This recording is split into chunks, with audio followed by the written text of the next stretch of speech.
When we purchased this car, it already had a lowering spring kit on it. However, whoever did the job forgot to transfer over the coil spring isolators, and so the suspension has been quite noisy ever since we got it.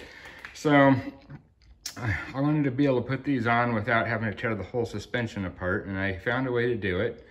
And that's just to use these McPherson Strut spring compressors and just compress the spring in place. And then that made this spring assembly loose enough to get the isolator around the coil spring. So anyway, big time saver. Okay, spring compressors are off and the isolator is in there nice and firm.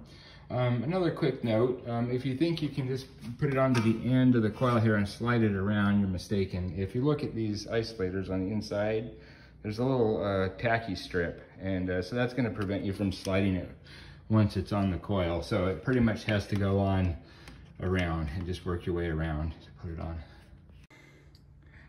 When you use the spring compressors, make sure that the nut is on top. If you do it the other way, this is too long and it's going to go right into the top of the strut tower.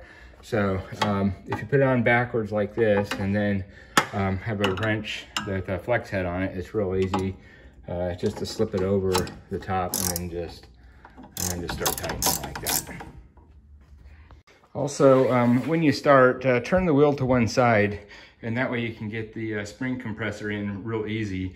Then go back to the car and then turn the wheel the other direction so you can get the spring compressor on the other side of the spring. Just be sure to fully tighten that one down before you turn the wheel.